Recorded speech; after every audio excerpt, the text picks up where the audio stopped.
नमस्कार दोस्तों। कल प्रधानमंत्री जी चुनावी दौरों पर थे। मध्य प्रदेश से शुरू करें हम। 51 मिनट के भाषण में 44 बार कांग्रेस का नाम लिया। 1966, हम में से कोई शायद पैदा नहीं हुआ होगा। 1966 की एक फिल्म थी, नींद हमारी ख्वाब तुम्हारे। तो मोदी जी को शायद वो फिल्म बहुत पसंद है। जिस राज्य में 19 साल से उनकी सरकार हो, वहां जब चुनाव प्रचार करने जाते हैं 51 मिनट में 44 बार कांग्रेस का नाम लेते हैं। ये क्या बताता है? यह बताता है अपनी सरकार की उपलब्धियों के नाम पे बताने के लिए कुछ नहीं है, जीरो। जहां आप सत्ता में हैं वहां भी आपको कांग्रेस का सहारा लेना पड़ रहा है। यह आपकी राज्य सरकार की हालत है, यह आपकी केंद्र सरकार की हालत है। इसीलिए कहते हैं नींद हमारी ख्वाब तुम्हारे। अब तो हिमाचल हो या कर्नाटका हो, जहां जहां पांव पड़े मोदी जी के, वहां कांग्रेस को बड़ा लाभ हुआ। इसलिए हम उनको अपना स्टार प्रचारक मानते हैं। स्टार प्रचारक कहना इसलिए अच्छा नहीं लगता कि झूठ बहुत बोलते हैं। थोड़ा सच बोलना शुरू कर दें तो हमारे वो सबसे अच्छे स्टार प्रचारक होंगे नरेंद्र मोदी जी।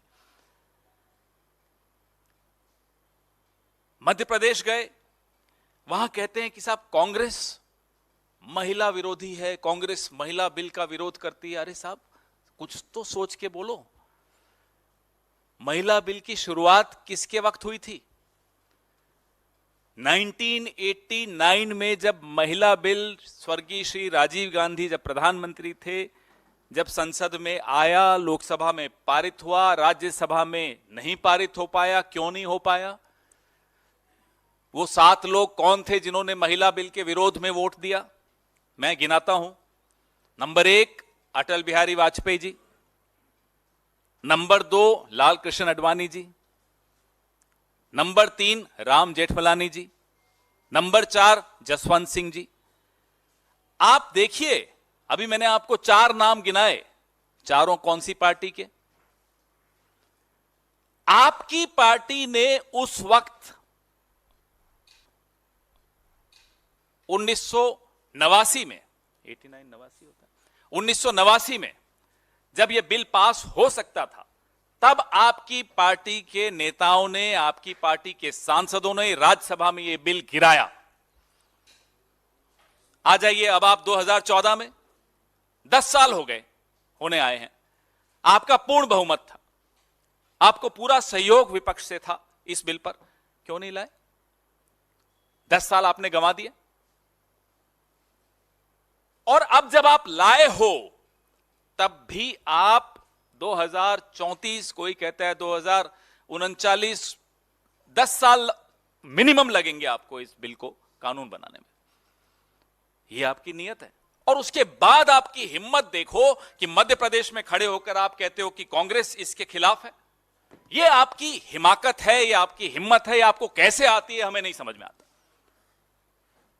तो असलियत आपको मैं एक एक बिंदुवार कर सकता हूं, लेकिन अब इसलिए आवश्यकता नहीं है क्योंकि देश, जैसे होता है ना कि सत्यवादी हरिश्चंद्र, कि अगर हरिश्चंद्र ने बोला तो सच है, उसका ठीक ऑपोजिट नरेंद्र मोदी ने बोला तो झूठ है।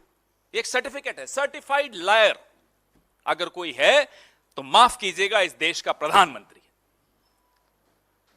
आंख बंद करके बिना गूगल रिसर्च किए आपको मालूम पड़ जाएगा कि अगर देश के प्रधानमंत्री ने बोला है तो वो झूठ है। ऐसी छवि इस देश के प्रधानमंत्री की कभी नहीं थी, किसी प्रधानमंत्री की नहीं थी, ना होने चाहिए, ना होगी।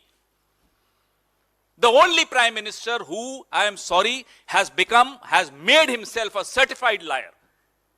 If and when he opens his mouth, he only speaks lies. I've told you about the women's bill in Hindi. In 1989, when Mr. Rajiv Gandhi was the prime minister, the women's bill could have become a law. How did it not become a law? Because in the Rajya Sabha, 7 it fell short of 7 votes. Who were those 7 people who voted against the women's bill? Atal Bihari Vajpayee, Lal Krishan Advani, Ram Jethmalani, Jaswant Singh. Out of these 7, 4 are the BJP. And in Madhya Pradesh, he goes and says that the Congress is opposed to the women's bill. I'm just giving you one example of his lie. If he starts speaking a little bit of truth, he can be our best star campaigner for the Congress and for India Alliance. Madhya Pradesh में मैंने आपको जैसा बताया 19 साल से सरकार इनकी, बीच में 15 महीने हमारी सरकार थी। उस 15 महीने में कमलनाथ जी की सरकार ने क्या क्या किया? 6 लाख युवाओं को युवा स्वाभिमान योजना से जोड़ा, 20 लाख किसानों का कर्जा माफ किया, और महिला सुरक्षा के लिए जब 800 करोड़ सेंटर से मांगे वो नहीं दिए गए। क्यों? क्योंकि वो जो है ना, बिना एयरलाइंस का मंत्री, बिना एयरलाइंस का एविएशन मंत्री इस इतिहास में इस देश के एक ही है, उसको खरीदना था, उसके लिए पैसे चाहिए थे। इस देश में लॉकडाउन तक को डिले किया गया क्योंकि उस बिना एयरलाइन के मंत्री को खरीदना था। यह आपकी सरकार की, यह आपकी पार्टी की, यह आपकी मानसिकता की हकीकत है। और महिला बिल पे आप बोलते हो, जब आप बचपन में शाखा शाखा खेलते थे ना, तो कांग्रेस ने देश को एक महिला प्रधानमंत्री दी थी जो पाकिस्तान से लड़कर बांग्लादेश को आजाद करा रही थी। इसलिए आप कांग्रेस के सामने महिला बिल पर तो ना बोलें, महिला अधिकारों पे मत बोलिए। आप खेलिए बृजभूषण के साथ शाखा शाखा और करिए महिला अधिकारों पे चर्चा।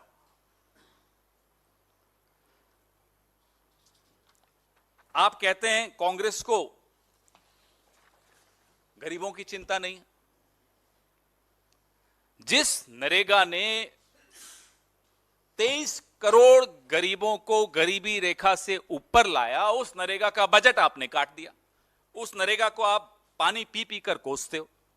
फिर आप कहते हो कि कांग्रेस को गरीबों की चिंता नहीं है। आपने ना केवल उन 23 करोड़ लोगों को फिर से गरीबी रेखा के नीचे धकेला, 14 करोड़ और नीचे साथ में भेज दिया। तो आप जब भाषण, या तो आपका जो भाषण लिखता है उसको बदल दीजिए या अपनी शैली बदल दीजिए। आप अब बदलें न बदलें, सरकार आपकी अब बदलने वाली है। राहुल गांधी ने एक चुनौती आपके सामने दी। करिकुलम में कास्ट रिजर्वेशन की बात हो रही है। आपकी असलियत उस दिन समझ में आ गई जब संसद में एक्ट्रेसेस थी, राष्ट्रपति नहीं थी। यह मानसिकता बताता है आपकी। क्यों नहीं थी राष्ट्रपति? क्योंकि वो आदिवासी हैं। फिल्म एक्ट्रेसेस आएंगी संसद में, लेकिन राष्ट्रपति नहीं आएगी। तभी राहुल गांधी कहते हैं कि आप जातिवादी हो, आप दलितों के खिलाफ हो, आदिवासियों के खिलाफ हो, अल्पसंख्यकों के खिलाफ हो, महिलाओं के खिलाफ हो। किस मुंह से आप वोट मांगने जाते हैं? किस मुंह से आप बातें करते हैं इतनी बड़ी बड़ी? बृजभूषण को निकाल नहीं पाए, बात महिला अधिकारों की करते हैं। राजस्थान गए साहब कल। राजस्थान में अशोक गहलोत सरकार पर बरस पड़े। खुद भूल जाते हैं कि कुछ साल पहले खुद सर्टिफिकेट दे रहे थे कि कोविड में सबसे अच्छा काम किया राजस्थान सरकार ने। भूल गए, उम्र हो गई है, भूल जाते हैं। हमारे घर में भी बुजुर्ग हैं, भूल जाते हैं। कोई बात नहीं, उसमें हम ज्यादा नहीं बोलेंगे। और 2014 से पहले के भाषण तो खुद भी भूलना चाहते होंगे वो अपने। अब की बार मोदी सरकार वाले जो नारे थे, अब ये तो चाहते होंगे बोले। लोग कहते हैं ना कि मेमोरी बढ़ाने की दवाई लेनी है। साहब हमारे दवाई लेते हैं कि कैसे भूलना शुरू करूं। डॉलर 75 पार अब की बार मोदी सरकार, बहुत हुआ महिलाओं पर वार अब की बार मोदी। अब ये तो भूलना ही पड़ेगा इन्हें। याद आ गया तो नींद कैसे आएगी? और जब नींद नहीं आएगी तो हमारे ख्वाब कैसे देखोगे? कहते हैं कल राजस्थान में कि गहलोत साहब ने कुछ काम नहीं किया 5 साल में। 5 साल में 250 कॉलेज, बता दें ये इनकी किसी सरकार ने खोले हो तो बता दें। एक उदाहरण दे दें कि साहब हमारी इस फला राज्य सरकार ने 250 कॉलेज से ज्यादा खोल दिए। मैं तो सिर्फ कॉलेज की बात कर रहा हूं। स्वास्थ्य योजना करें, आयुष्मान की बात और तुलना करें उसकी चिरंजीवी योजना से, समझ में आ जाएगा। 25 लाख का इलाज मुफ्त, यह गहलोत साहब की सरकार ने किया। फिस्कल डेफिसिट जो राजस्थान का 9.25% था आज से 5 साल पहले, आज 3% पे आ गया। यह गहलोत साहब ने हासिल किया, यह कांग्रेस सरकार ने हासिल किया। भ्रष्टाचार की बात कर रहे हैं राजस्थान में जाकर, जिस अजीत पवार को ये चक्की पीसने का वादा करवाते थे कि जेल में बैठकर वो चक्की पीसेगा, आज वो इनके साथ बैठ के बजट बनाता है। ये भ्रष्टाचार की बात करेंगे। आधुनिकीकरण, डिजिटल पेमेंट, कल इन्होंने लंबी लंबी बातें फेंकी कि कांग्रेस ने डिजिटल पेमेंट्स में कुछ नहीं किया। यूपीआई को देश में लाने के लिए आपको नोटबंदी की क्यों जरूरत पड़ी? घर में चूहे आ जाते हैं तो क्या घर को आग लगा देते हो? भाई चूहे मारने की दवाई लाओगे, पिंजरा लाओगे, अलग अलग नुस्खे आजमाओगे, घर को आग लगाते हुए कभी सुना आपने कि चूहे आ गए घर में इसलिए मैंने घर को आग लगा दी? यह हुआ डिजिटल पेमेंट लाने के लिए नोटबंदी कर दी। बताइए कोई क्या बोले इस व्यक्ति को? अब हमें नहीं मालूम कि पूरी शाखा ऐसे ही लोग उत्पन्न करती है या ये एक अपवाद है, हमें नहीं मालूम, हम तो कभी शाखा गए नहीं, न जाएंगे। लेकिन कुछ तो है शाखा में जहां ऐसे नमूने आते हैं। घर में चूहे आ गए, आग लगा दो, कमाल है साहब। संसद की नई बिल्डिंग है, उसका एक तरह से उद्घाटन है, राष्ट्रपति को मत बुलाओ, एक्ट्रेसेस बुला दो। बताओ ये कौन इनको सलाह देता है? कहां से इनके दिमाग में ये बातें आती हैं? मनमोहन सिंह जी की सरकार, आज उनका जन्मदिन भी है मनमोहन सिंह जी का, भगवान उनको लंबी आयु दे, स्वस्थ रखे और उनका मार्गदर्शन हम सबको मिलता रहे। मनमोहन सिंह जी की सरकार थी, 60 करोड़ आधार कार्ड मनमोहन सिंह की सरकार ने बना दिए थे और आईएमपीएस सिस्टम बना दिया था। टेक्नोलॉजी तो कदम कदम बढ़ती है, स्टेप बाय स्टेप बढ़ती है। आज सारा श्रेय लेकर बैठे हैं महानुभाव। जब मनमोहन सिंह जी ने देश की बागडोर संभाली थी तब लैंडलाइन ज्यादा चलती थी, 15 रुपए प्रति कॉल मोबाइल पे होता था, मैंने भी इस्तेमाल किया है उस वक्त।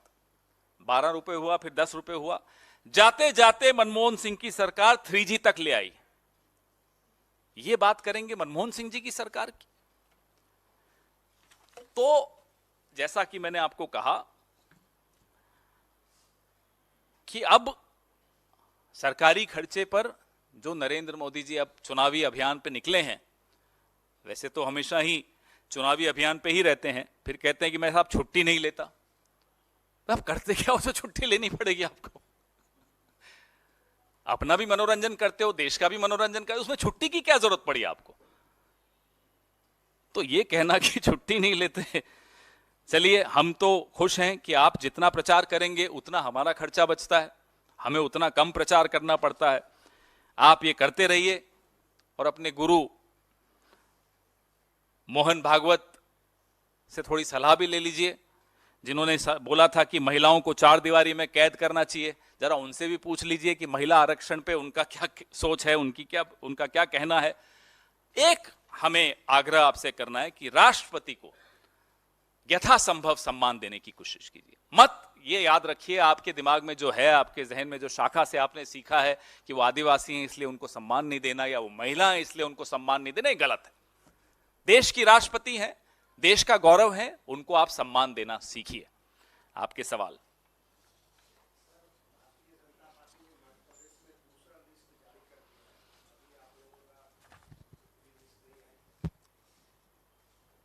कर्नाटक में हमने जो किया तो इनको लगता है कि शायद उसी वजह से हम जीते। पहले लिस्ट निकाल दो। इन्हें नहीं समझ में आता कि आप लिस्ट पहले निकालो, ज्यादा निकालो, पूरे के पूरे केंद्रीय कैबिनेट को लड़ा दो वहां, उससे क्या होने वाला है? जो होना है वो दिख रहा है, वो इनके अपने सर्वे में भी दिख रहा है, टेलीविजन चैनल्स जो अपने सर्वे करवाते हैं उसमें भी दिख रहा है, और कांग्रेस के सर्वे में जो दिख रहा है वो दिख ही रहा है। तो उन्हें समझ में आ गया है क्या होने वाला है। इसलिए अब ये पहले लिस्ट निकाल दी, केंद्रीय मंत्रियों को लड़ा दिया, जो करना है कर लीजिए। अब बेचारे तोमर जी परेशान है, कल रात से उन्हें नींद नहीं आई, सुना भाई हम तो डूबेंगे तुमको भी ले डूबेंगे सनम, ये हालत कर दी उनकी तो। पवन जी इधर। हाँ पवन जी, पंजाब में आपके नेता प्रतिपक्ष हैं प्रताप सिंह बाजवा, कल उन्होंने एक बयान पहले दिया। इस पे रखें मत, अरे हमारे स्टार कैंपेनर पे प्रेस कॉन्फ्रेंस हो रही है, आप हमारे स्टार कैंपेनर पे पूछो पहले। तो स्टार प्रचारक में पूछने वाला था कि जब बीजेपी ने कल दूसरी लिस्ट जारी की, 3 केंद्रीय मंत्री, 7 सांसद, बस 1 या 2 छूट गए, एक जो कांग्रेस से आपके यहाँ से गए थे वो छूट गए हैं, तो आपको लगता है कि उनको भी इसी लिस्ट में क्लब कर देना चाहिए था, बेहतर होता? हमें क्या मालूम साहब, उनकी लिस्ट है, वो गा भी रहे हैं हमको भी साथ ले ले हम रह गए अकेले, उनको ले आते, उनको भी लड़ा देते, उन्हें भी मालूम पड़ जाता क्या होने वाला है। अब अगर वो नहीं लड़ रहे तो सिर्फ अपनी हार को विलंबित कर रहे हैं। ये वाला नहीं हारे तो अगला हार जाएंगे, लोकसभा हार जाएंगे, वो चलने दीजिए। ये किसी को भी ले आए, किसी को भी लड़वा दें, मध्य प्रदेश की जनता मन बना चुकी है कि जो चोरी से सरकार में आए हैं उनको बाहर का रास्ता दिखाना है। माइक दे दीजिए, माइक दे दीजिए। हाँ, इसके बाद सर, आपने राजस्थान का जिक्र किया है, तो राजस्थान में आपकी सरकार के मंत्री हैं राजेंद्र यादव, उनके यहाँ ईडी की कार्रवाई हो रही है और तमाम जो उनके ठिकाने हैं वहाँ पर ईडी की कार्रवाई हो रही है। और इससे पहले भी कई ऐसे मंत्री हैं आपकी सरकार के जहाँ पे उनके ऊपर ईडी की कार्रवाई हो गई है। तो इस तरह इस चीज़ को किस तरह देखते हैं? अगर नहीं हो रही होती तो हम हैरान हो जाते। अभी तो सुना है कि ईडी टेम्पररी रिक्रूटमेंट कर रही है राजस्थान के लिए, छत्तीसगढ़ के लिए, मध्य प्रदेश के लिए, तेलंगाना के लिए और मिजोरम के लिए। अब इन 5 सेंटर्स में ईडी, रोजगार जरूर मिलेगा ईडी से। अब आपको कोई बेरोजगार नौजवान हो, हम उनको सलाह देते हैं ईडी और सीबीआई में भर्ती के लिए अप्लाई कर दो। हां, टेम्पररी नौकरी होगी 3 महीने की और इन 5 राज्यों में पोस्टिंग होगी। मजाक बना रखा है इन्होंने ईडी और सीबीआई का। अब ये तो होगा, आप इसमें हैरान क्यों हैं? पवन सर, मेरा ही सवाल आपसे ये था, जो आप मंत्रियों वाली बात पे मैं आपसे रिएक्शन चाह रहा था। जब मुख्यमंत्री 3 बार के 4 बार मंत्री है, उसके बावजूद बड़े मंत्री को उतारना, बड़े 7 सांसदों को उतारना, इसको कैसे आप कांग्रेस पार्टी देखते? क्या विश्वास केंद्रीय नेतृत्व का बीजेपी के घट गया है शिवराज सिंह चौहान पे? क्योंकि कल आप लोगों की तरफ से रणदीप सुरजेवाला ने प्रेस कॉन्फ्रेंस करी थी, उन्होंने कहा था कि पूरे भाषण में शिवराज सिंह का नाम तक नहीं लिया गया और ना उनकी कोई उपलब्धि गिनाई गई। तो क्या आप लोगों के लिए कि एक अभी तो उनका नाम भी लिस्ट में तक नहीं आया, 2 लिस्ट में? जब भाषणों में नाम गायब हो जाए, जब लिस्ट में नाम गायब हो जाए, तो आप समझ सकते हैं कि हार मान ली भारतीय जनता पार्टी। आप अपने मुख्यमंत्री को अगर नाकारा साबित करने पर तुले हुए हैं सार्वजनिक रूप से, तो जनता उन्हें क्यों चुनेगी? जनता उन्हें वोट क्यों देगी? कल की जो लिस्ट आई उनका आंतरिक मसला है, हमें उसमें बोलना नहीं बनता, लेकिन आप पूछ रहे हैं इसलिए बता रहे हैं। कल की जो लिस्ट आई, मध्य प्रदेश में चुनाव से पहले ही नतीजे आ गए, इससे ज्यादा और कुछ कहना उचित नहीं होगा। सर, लेकिन इससे क्या आपको लगता है कि माइक वाले सर, नर्वसनेस भी कहीं ना कहीं बीजेपी की दिखाई दे रही है, जिस तरीके से कैबिनेट मिनिस्टर्स को उतार दिया है, या फिर जो एमपीज हैं वो भी लिस्ट में उनका भी नाम शामिल है। और उसके अलावा अगर एनडीए की भी बात की जाए तो जिस तरीके से एआईएडीएमके ने टाइज अपने कट कर लिए हैं, और उसके अलावा जेडीएस की तरफ से भी जैसे रिबेलियन दिखाई दे रहा है, तो क्या एनडीए की भी मुश्किलें बढ़ती हुई नजर आ रही हैं? मैंने जैसा कहा, ये उनका आंतरिक मसला है, लेकिन धीरे धीरे तमाम वो दल जो एनडीए का हिस्सा हैं, उन्हें भी समझ में आ रहा है कि कल जब सड़क पर उतरना पड़ेगा, वोट मांगने जाना पड़ेगा, जनता को किस मुंह से वो लोग वोट मांगेंगे, वो बचाव की मुद्रा में हैं। वो अब एनडीए छोड़ना चाहते हैं। हमसे भी संपर्क में है कुछ दल, सही वक्त पे आपको वो भी जानकारी जरूर देंगे और कुछ चौंकाने वाले नाम आपके सामने अवश्य आने वाले हैं। तो ये आप मध्य प्रदेश की लिस्ट की बात करें, आप एनडीए पार्टनर्स की बात करें, नर्वसनेस तो बहुत छोटी बात है। ऐसी भयंकर बौखलाहट आपको दिखाई देगी भारतीय जनता पार्टी में और एनडीए में जो आपने शायद कभी पहले नहीं देखी होगी। पवन जी, बीडी शर्मा है प्रदेश अध्यक्ष मध्य प्रदेश के। जब आप लोगों ने आरोप लगाया है ये टिकट को लेकर सांसदों और मंत्रियों को उतारने पर, तो उनका कहना है कि कांग्रेस के नेताओं की कोई औकात नहीं है, इस तरह की भाषा का इस्तेमाल। बोलने दीजिए, तो 2 महीना ही बचे हैं, उनको बोलने दीजिए, क्या फर्क पड़ रहा है? हमें इसमें फर्क नहीं पड़ता कि छुई मुई थोड़े हैं हम, बोलने दो। छुई मुई तो एक ही आदमी है इस पूरे देश में। Sir, on a separate issue, can we take question on a separate Sure. issue? Sir, on the issue of BJP MP Mr. Ramesh Biduri's remarks in the Lok Sabha, the opposition had rallied behind BSP MP Danish Ali. Till now, no action has been taken. So, how do you look at this? Do you think any action will be taken? Has any action been taken against Brijbhushan Sharan Singh? Why do you expect action from the BJP against their own MP? This is a country which has witnessed immediate removal of ministers just because there was a charge of corruption, unproven charge of corruption against them. That was the sensitivity we showed and punished our own people. Unfortunately, we punished our own people without any proof against them. Here is a man called Brijbhushan Sharan Singh. He's still where he was. And now Mr. Ramesh Biduri. You remember Pragya Thakur? You remember Sadhvi Niranjana Jyoti? I can give you a list, long list of repeat offenders who've been forgiven. And the Prime Minister will, in one of those fixed interviews, pre-fixed interviews, he'll say, मैं उनको मन से माफ नहीं करूंगा. यही होगा, उसके अलावा और कुछ नहीं होगा. सर इधर सर इंडिया अलायंस की मजबूती को लेकर के सीपीआई ने कल जिस तरह से बयान दिया कि राहुल गांधी जो कांग्रेस के पूर्व अध्यक्ष हैं, सांसद भी हैं वायनाड से, कि इंडिया अलायंस के लिए वो वायनाड से न लड़ें चुनाव, तो इस तरह के विरोधाभासी, क्योंकि इंडिया अलायंस की तमाम पार्टीज कई जगहों पर कांग्रेस पार्टी से चाहती है कि वो सैक्रिफाइस कर दे अपनी सीट का, ऐसे में कैसे? देखिए, ये सारे मुद्दे जो हैं, ये हर राउंड में बैठकों में कई मुद्दों पर चर्चा होती है, कौन कहां से लड़ेगा, ये सब मुद्दे तो अभी आएंगे सही वक्त पर. अभी से उस पर हम सार्वजनिक मंच पर ऐसे चर्चा करें, हम आपको इसका उत्तर दें, वो मुझे नहीं लगता उचित होगा.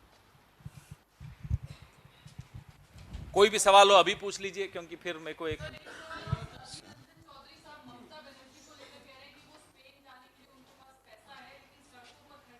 उस राज्य की क्या स्थिति है, उस पर हमारे पीसीसी प्रेसिडेंट ने क्या बोला, मुझे अभी उसका जानकारी अधिक नहीं है. जी सर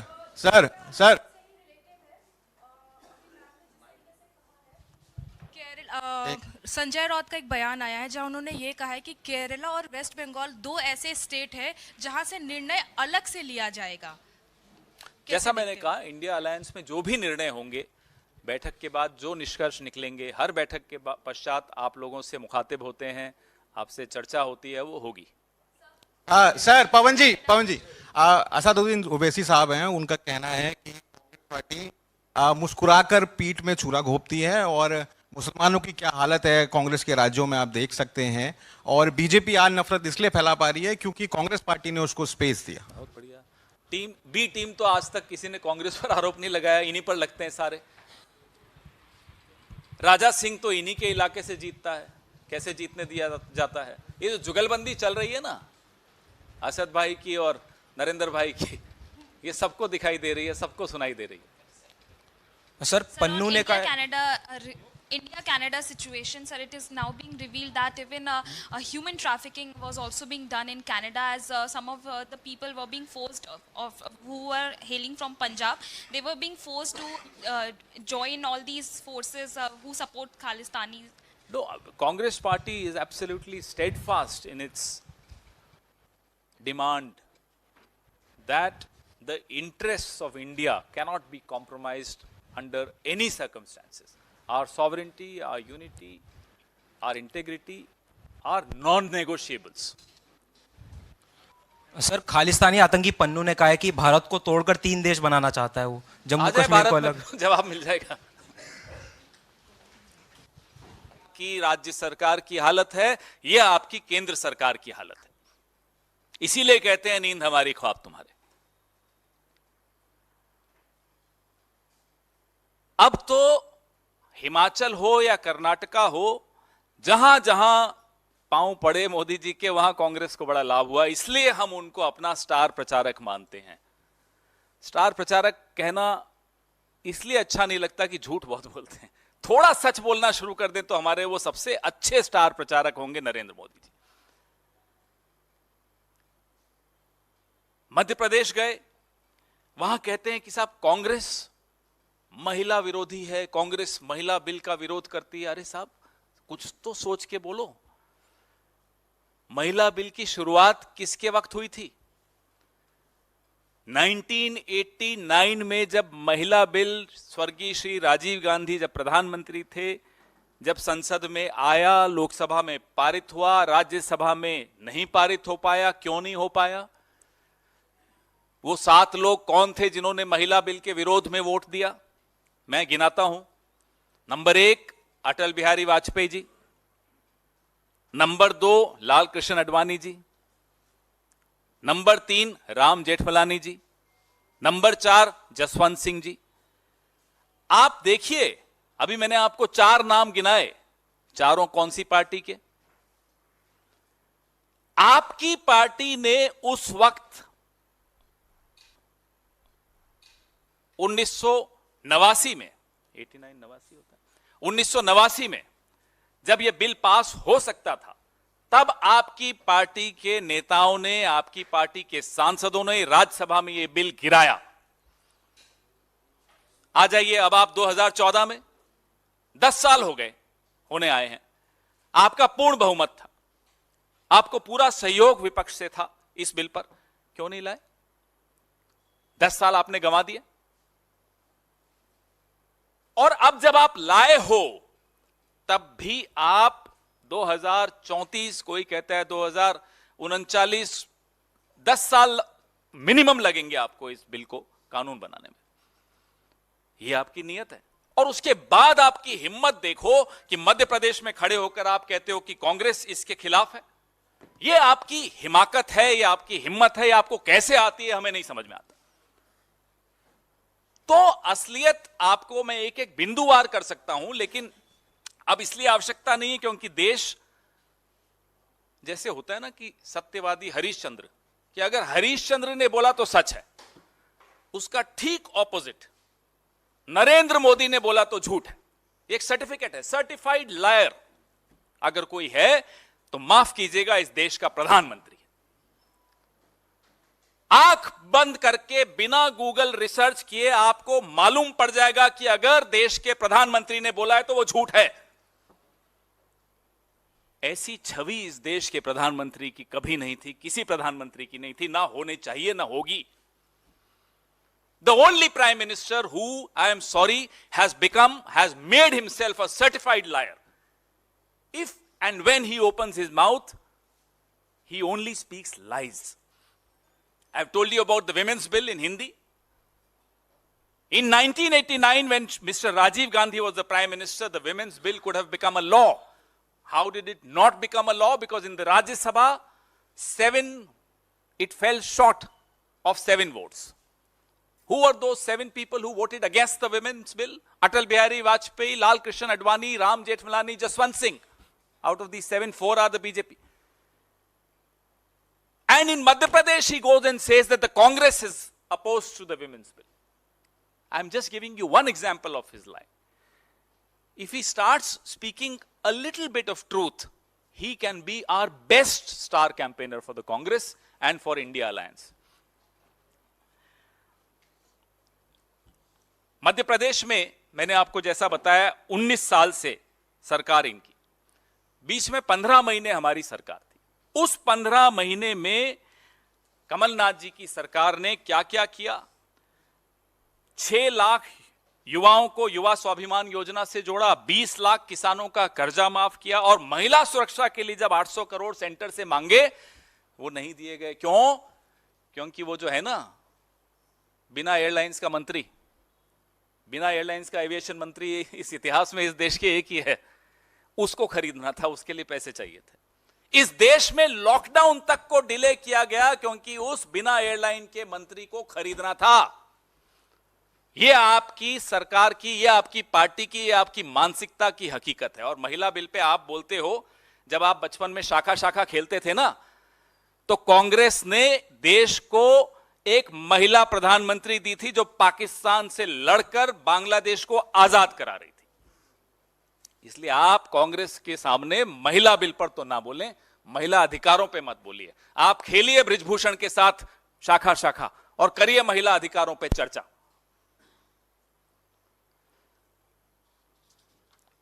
आप कहते हैं कांग्रेस को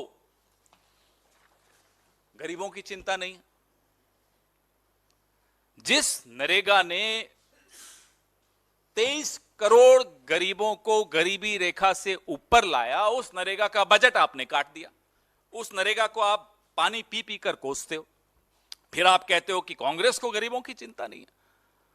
आपने ना केवल उन 23 करोड़ लोगों को फिर से गरीबी रेखा के नीचे धकेला, 14 करोड़ और नीचे साथ में भेज दिया। तो आप जब भाषण, या तो आपका जो भाषण लिखता है उसको बदल दीजिए या अपनी शैली बदल दीजिए। आप अब बदलें ना बदलें, सरकार आपकी अब बदलने वाली है। राहुल गांधी ने एक चुनौती आपके सामने दी। करिकुलम में कास्ट रिजर्वेशन की बात हो रही है। आपकी असलियत उस दिन समझ में आ गई जब संसद में एक्ट्रेसेस थी, राष्ट्रपति नहीं थी। यह मानसिकता बताता है आपकी। क्यों नहीं थी राष्ट्रपति? क्योंकि वो आदिवासी हैं। फिल्म एक्ट्रेसेस आएंगी संसद में लेकिन राष्ट्रपति नहीं आएगी। तभी राहुल गांधी कहते हैं कि आप जातिवादी हो, आप दलितों के खिलाफ हो, आदिवासियों के खिलाफ हो, अल्पसंख्यकों के खिलाफ हो, महिलाओं के खिलाफ हो। किस मुंह से आप वोट मांगने जाते हैं? किस मुंह से आप बातें करते हैं इतनी बड़ी बड़ी? बृजभूषण को निकाल नहीं पाए, बात महिला अधिकारों की करते हैं। राजस्थान गए साहब कल। राजस्थान में अशोक गहलोत सरकार पर बरस पड़े।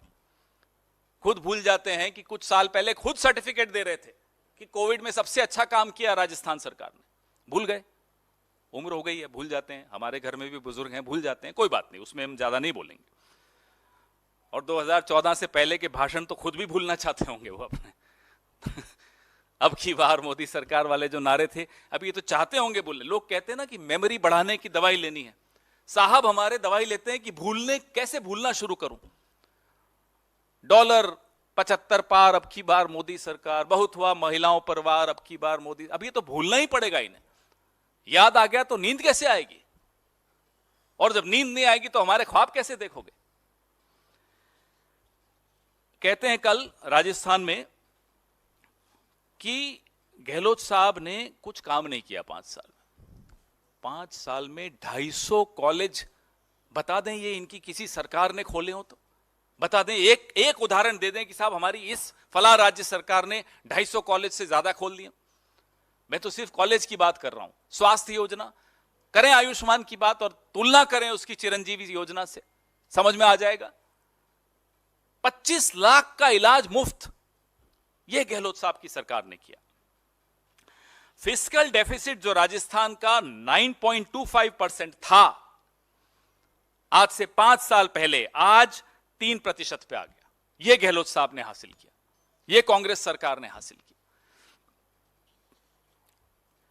भ्रष्टाचार की बात कर रहे हैं राजस्थान में जाकर। जिस अजीत पवार को ये चक्की पीसने का वादा करवाते थे कि जेल में बैठकर वो चक्की पीसेगा, आज वो इनके साथ बैठ के बजट बनाता है। ये भ्रष्टाचार की बात करेंगे। आधुनिकीकरण, डिजिटल पेमेंट, कल इन्होंने लंबी लंबी बातें फेंकी कि कांग्रेस ने डिजिटल पेमेंट्स में कुछ नहीं किया। यूपीआई को देश में लाने के लिए आपको नोटबंदी की क्यों जरूरत पड़ी? घर में चूहे आ जाते हैं तो क्या घर को आग लगा देते हो? भाई चूहे मारने की दवाई लाओगे, पिंजरा लाओगे, अलग अलग नुस्खे आजमाओगे। घर को आग लगाते हुए कभी सुना आपने कि चूहे आ गए घर में इसलिए मैंने घर को आग लगा दी? यह हुआ डिजिटल पेमेंट लाने के लिए नोटबंदी कर दी। बताइए कोई क्या बोले इस व्यक्ति को? अब हमें नहीं मालूम कि पूरी शाखा ऐसे ही लोग उत्पन्न करती है या ये एक अपवाद है, हमें नहीं मालूम, हम तो कभी शाखा गए नहीं, न जाएंगे। लेकिन कुछ तो है शाखा में जहां ऐसे नमूने आते हैं। घर में चूहे आ गए, आग लगा दो। कमाल है साहब। संसद की नई बिल्डिंग है, उसका एक तरह से उद्घाटन है, राष्ट्रपति को मत बुलाओ, एक्ट्रेसेस बुला दो। बताओ ये कौन इनको सलाह देता है? कहां से इनके दिमाग में ये बातें आती हैं? मनमोहन सिंह जी की सरकार, आज उनका जन्मदिन भी है मनमोहन सिंह जी का, भगवान उनको लंबी आयु दे, स्वस्थ रखे और उनका मार्गदर्शन हम सबको मिलता रहे। मनमोहन सिंह जी की सरकार थी, 60 करोड़ आधार कार्ड मनमोहन सिंह की सरकार ने बना दिए थे और आईएमपीएस सिस्टम बना दिया था। टेक्नोलॉजी तो कदम कदम बढ़ती है, स्टेप बाय स्टेप बढ़ती है। आज सारा श्रेय लेकर बैठे हैं महानुभाव। जब मनमोहन सिंह जी ने देश की बागडोर संभाली थी तब लैंडलाइन ज्यादा चलती थी, 15 रुपए प्रति कॉल मोबाइल पे होता था, मैंने भी इस्तेमाल किया है उस वक्त। 12 रुपए हुआ, फिर 10 रुपए हुआ, जाते जाते मनमोहन सिंह की सरकार 3G तक ले आई। ये बात करेंगे मनमोहन सिंह जी की सरकार की। तो जैसा कि मैंने आपको कहा कि अब सरकारी खर्चे पर जो नरेंद्र मोदी जी अब चुनावी अभियान पे निकले हैं, वैसे तो हमेशा ही चुनावी अभियान पे ही रहते हैं, फिर कहते हैं कि मैं साहब छुट्टी नहीं लेता। तो आप करते क्या हो तो छुट्टी लेनी पड़ेगी आपको? अपना भी मनोरंजन करते हो, देश का भी मनोरंजन करते हो, उसमें छुट्टी की क्या जरूरत पड़ी आपको? तो ये कहना कि छुट्टी नहीं लेते, चलिए हम तो खुश हैं कि आप जितना प्रचार करेंगे उतना हमारा खर्चा बचता है, हमें उतना कम प्रचार करना पड़ता है। आप ये करते रहिए और अपने गुरु मोहन भागवत से थोड़ी सलाह भी ले लीजिए, जिन्होंने बोला था कि महिलाओं को 4 दीवारी में कैद करना चाहिए। जरा उनसे भी पूछ लीजिए कि महिला आरक्षण पे उनका क्या सोच है, उनका क्या कहना है। एक हमें आग्रह आपसे करना है कि राष्ट्रपति को यथासंभव सम्मान देने की कोशिश कीजिए। मत ये याद रखिए, आपके दिमाग में जो है, आपके जहन में जो शाखा से आपने सीखा है कि वो आदिवासी हैं इसलिए उनको सम्मान नहीं देना या वो महिला हैं इसलिए उनको सम्मान नहीं देना, ये गलत है। देश की राष्ट्रपति हैं, देश का गौरव है, उनको आप सम्मान देना सीखिए। आपके सवाल।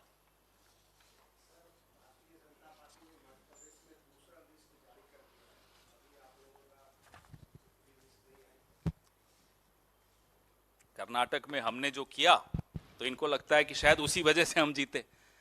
पहले लिस्ट निकाल दो। इन्हें नहीं समझ में आता कि आप लिस्ट पहले निकालो, ज्यादा निकालो, पूरे के पूरे केंद्रीय कैबिनेट को लड़ा दो वहां, उससे क्या होने वाला है? जो होना है वो दिख रहा है, वो इनके अपने सर्वे में भी दिख रहा है, टेलीविजन चैनल्स जो अपने सर्वे करवाते हैं उसमें भी दिख रहा है, और कांग्रेस के सर्वे में जो दिख रहा है वो दिख ही रहा है। तो उन्हें समझ में आ गया है क्या होने वाला है। इसलिए अब ये पहले लिस्ट निकाल दी, केंद्रीय मंत्रियों को लड़ा दिया, जो करना है कर लीजिए। अब बेचारे तोमर जी परेशान है, कल रात से उन्हें नींद नहीं आई, सुना भाई हम तो डूबेंगे, तुमको भी ले डूबेंगे सर, हम ये हालत कर दी उनकी। तो पवन जी इधर। हाँ पवन जी, पंजाब में आपके नेता प्रतिपक्ष हैं प्रताप सिंह बाजवा, कल उन्होंने एक बयान दिया। इस पे रखें मत, अरे हमारे स्टार कैंपेनर पे प्रेस कॉन्फ्रेंस हो रही है, आप हमारे स्टार कैंपेनर पे पूछो पहले। तो स्टार प्रचारक में पूछने वाला था कि जब बीजेपी ने कल दूसरी लिस्ट जारी की, 3 केंद्रीय मंत्री, 7 सांसद, बस 1 या 2 छूट गए, एक जो कांग्रेस से आपके यहाँ से गए थे वो छूट गए हैं, तो आपको लगता है कि उनको भी इसी लिस्ट में क्लब कर देना चाहिए था, बेहतर होता? हमें क्या मालूम साहब, उनकी लिस्ट है, वो गा भी रहे हैं हमको भी साथ ले ले, हम रह गए अकेले, उनको ले आते, उनको भी लड़ा देते, उन्हें भी मालूम पड़ जाता क्या होने वाला है। अब अगर वो नहीं लड़ रहे तो सिर्फ अपनी हार को विलंबित कर रहे हैं। ये वाला नहीं हारे तो अगला हार जाएंगे। लोकसभा हार जाएंगे, वो चलने दीजिए। ये किसी को भी ले आए, किसी को भी लड़वा दें, मध्य प्रदेश की जनता मन बना चुकी है कि जो चोरी से सरकार में आए हैं उनको बाहर का रास्ता दिखाना है। माइक दे दीजिए, माइक दे दीजिए। हाँ, इसके बाद सर, आपने राजस्थान का जिक्र किया है, तो राजस्थान में आपकी सरकार के मंत्री हैं राजेंद्र यादव, उनके यहाँ ईडी की कार्रवाई हो रही है और तमाम जो उनके ठिकाने हैं वहाँ पर ईडी की कार्रवाई हो रही है। और इससे पहले भी कई ऐसे मंत्री हैं आपकी सरकार के जहाँ पे उनके ऊपर ईडी की कार्रवाई हो गई है। तो इस तरह इस चीज़ को किस तरह देखते हैं? अगर नहीं हो रही होती तो हम हैरान हो जाते। अभी तो सुना है कि ईडी टेम्पररी रिक्रूटमेंट कर रही है राजस्थान के लिए, छत्तीसगढ़ के लिए, मध्य प्रदेश के लिए, तेलंगाना के लिए और मिजोरम के लिए। अब इन 5 सेंटर्स में ईडी, रोजगार जरूर मिलेगा ईडी से। अब आपको कोई बेरोजगार नौजवान हो, हम उनको सलाह देते हैं ईडी और सीबीआई में भर्ती के लिए अप्लाई कर दो। हाँ, टेम्पररी नौकरी होगी 3 महीने की और इन 5 राज्यों में पोस्टिंग होगी। मजाक बना रखा है इन्होंने ईडी और सीबीआई का। अब ये तो होगा, आप इसमें हैरान क्यों हैं? पवन सर, मेरा ये सवाल आपसे ये था, जो आप मंत्रियों वाली बात पे मैं आपसे रिएक्शन चाह रहा था। जब मुख्यमंत्री 3 बार के 4 बार मंत्री है, उसके बावजूद बड़े मंत्री को उतारना, बड़े 7 सांसदों को उतारना, इसको कैसे आप कांग्रेस पार्टी देखते? क्या विश्वास केंद्रीय नेतृत्व का बीजेपी के घट गया है शिवराज सिंह चौहान पे? क्योंकि कल आप लोगों की तरफ से रणदीप सुरजेवाला ने प्रेस कॉन्फ्रेंस करी थी, उन्होंने कहा था कि पूरे भाषण में शिवराज सिंह का नाम तक नहीं लिया गया और ना उनकी कोई उपलब्धि गिनाई गई। तो क्या आप लोगों के लिए कि एक अभी तो उनका नाम भी लिस्ट में तक नहीं आया, 2 लिस्ट? जब भाषणों में नाम गायब हो जाए, जब लिस्ट में नाम गायब हो जाए, तो आप समझ सकते हैं कि हार मान ली भारतीय जनता पार्टी। आप अपने मुख्यमंत्री को अगर नाकारा साबित करने पर तुले हुए हैं सार्वजनिक रूप से, तो जनता उन्हें क्यों चुनेगी? जनता उन्हें वोट क्यों देगी? कल की जो लिस्ट आई उनका आंतरिक मसला है, हमें उसमें बोलना नहीं बनता, लेकिन आप पूछ रहे हैं इसलिए बता रहे हैं। कल की जो लिस्ट आई, मध्य प्रदेश में चुनाव से पहले ही नतीजे आ गए, इससे ज्यादा और कुछ कहना उचित नहीं होगा। सर, लेकिन इससे क्या आपको लगता है कि माइक वाले सर, नर्वसनेस भी कहीं ना कहीं बीजेपी की दिखाई दे रही है, जिस तरीके से कैबिनेट मिनिस्टर्स को उतार दिया है, या फिर जो एमपीज हैं वो भी लिस्ट में, उनका भी नाम शामिल है। और उसके अलावा अगर एनडीए की भी बात की जाए तो जिस तरीके से एआईएडीएमके ने टाइज अपने कट कर लिए हैं, और उसके अलावा जेडीएस की तरफ से भी जैसे रिबेलियन दिखाई दे रहा है, तो क्या एनडीए के लिए मुश्किलें बढ़ती हुई नजर आ रही हैं? मैंने जैसा कहा, ये उनका आंतरिक मसला है, लेकिन धीरे धीरे तमाम वो दल जो एनडीए का हिस्सा हैं, उन्हें भी समझ में आ रहा है कि कल जब सड़क पर उतरना पड़ेगा, वोट मांगने जाना पड़ेगा, जनता को किस मुंह से वो लोग वोट मांगेंगे। वो बचाव की मुद्रा में हैं, वो अब एनडीए छोड़ना चाहते हैं। हमसे भी संपर्क में है कुछ दल, सही वक्त पे आपको वो भी जानकारी जरूर देंगे और कुछ चौंकाने वाले नाम आपके सामने अवश्य आने वाले हैं। तो ये आप मध्य प्रदेश की लिस्ट की बात करें, आप एनडीए पार्टनर्स की बात करें, नर्वसनेस तो बहुत छोटी बात है। ऐसी भयंकर बौखलाहट आपको दिखाई देगी भारतीय जनता पार्टी में और एनडीए में, जो आपने शायद कभी पहले नहीं देखी होगी। पवन जी, बीडी शर्मा है प्रदेश अध्यक्ष मध्य प्रदेश के। जब आप लोगों ने आरोप लगाया है ये टिकट को लेकर सांसदों और मंत्रियों को उतारने पर, उनका कहना है कि कांग्रेस के नेताओं की कोई औकात नहीं है, इस तरह की भाषा का इस्तेमाल। बोलने दीजिए, तो 2 महीना ही बचे हैं, उनको बोलने दीजिए, क्या फर्क पड़ रहा है? हमें इसमें फर्क नहीं पड़ता कि छुई मुई थोड़े, हम बोलने दो। छुई मुई तो एक ही आदमी है इस पूरे देश में। Sir, on a separate issue, can we take a question on a separate Sure. issue? Sir, on the issue of BJP MP Mr. Ramesh Beduri's remarks in the Lok Sabha, the opposition had rallied behind BSP MP Danish Ali. Till now, no action has been taken. So, how do you look at this? Do you think any action will be taken? Has any action been taken against Bhushan Sharan Singh? Why do you expect action from the BJP against their own MP?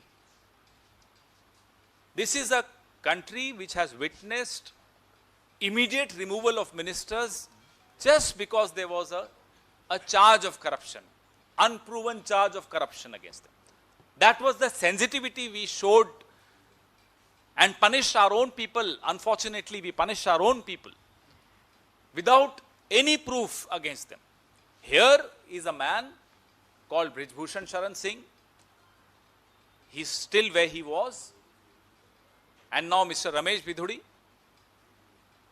You remember Pragya Thakur? You remember Sadhvi Niranjana Jyoti? I can give you a list, long list of repeat offenders who've been forgiven. And the Prime Minister will, in one of those fixed interviews, pre-fixed interviews, he'll say, मैं उनको मन से माफ नहीं करूंगा. यही होगा, उसके अलावा और कुछ नहीं होगा. सर इधर सर इंडिया अलायंस की मजबूती को लेकर के सीपीआई ने कल जिस तरह से बयान दिया कि राहुल गांधी जो कांग्रेस के पूर्व अध्यक्ष हैं, सांसद भी हैं वायनाड से, कि इंडिया अलायंस के लिए वो वायनाड से न लड़ें चुनाव, तो इस तरह के विरोधाभासी, क्योंकि इंडिया अलायंस की तमाम पार्टीज कई जगहों पर कांग्रेस पार्टी से चाहती है कि वो सैक्रिफाइस कर दे अपनी सीट का, ऐसे में कैसे? देखिए, ये सारे मुद्दे जो हैं, ये हर राउंड में, बैठकों में कई मुद्दों पर चर्चा होती है. कौन कहां से लड़ेगा, ये सब मुद्दे तो अभी आएंगे सही वक्त पर. अभी से उस पर हम सार्वजनिक मंच पर ऐसे चर्चा करें, हम आपको इसका उत्तर दें, वो मुझे नहीं लगता उचित होगा. कोई भी सवाल हो अभी पूछ लीजिए, क्योंकि फिर मेरे को एक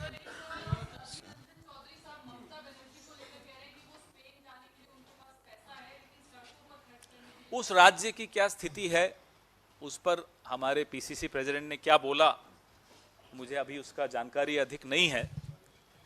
जी सर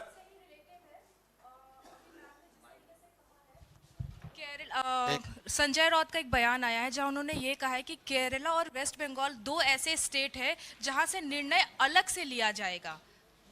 जैसा मैंने कहा, इंडिया अलायंस में जो भी निर्णय होंगे, बैठक के बाद जो निष्कर्ष निकलेंगे, हर बैठक के पश्चात आप लोगों से मुखातिब होते हैं, आपसे चर्चा होती है, वो होगी. सर पवन जी असदुद्दीन ओवैसी साहब हैं, उनका कहना है कि कांग्रेस पार्टी मुस्कुराकर पीठ में छुरा घोंपती है और मुसलमानों की क्या हालत है कांग्रेस के राज्यों में आप देख सकते हैं, और बीजेपी आज नफरत इसलिए फैला पा रही है क्योंकि कांग्रेस पार्टी ने उसको स्पेस दिया. बहुत बढ़िया. टीम तो आज तक किसी ने कांग्रेस पर आरोप नहीं लगाया, इन्हीं पर लगते हैं सारे. राजा सिंह तो इन्हीं के इलाके से जीतता है, कैसे जीतने दिया जाता है? ये जो जुगलबंदी चल रही है ना, असद भाई की और नरेंद्र भाई की, ये सबको दिखाई दे रही है, सबको सुनाई दे रही है.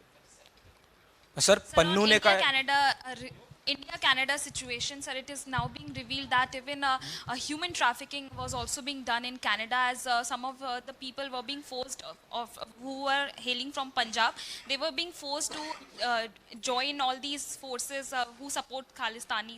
No, Congress party is absolutely steadfast in its demand that the interests of India cannot be compromised under any circumstances. Our sovereignty, our unity, our integrity are non-negotiables. Sir Khalistani आतंकी पन्नू ने कहा है कि भारत को तोड़कर 3 देश बनाना चाहता है वो, जम्मू कश्मीर को अलग. जवाब मिल जाएगा.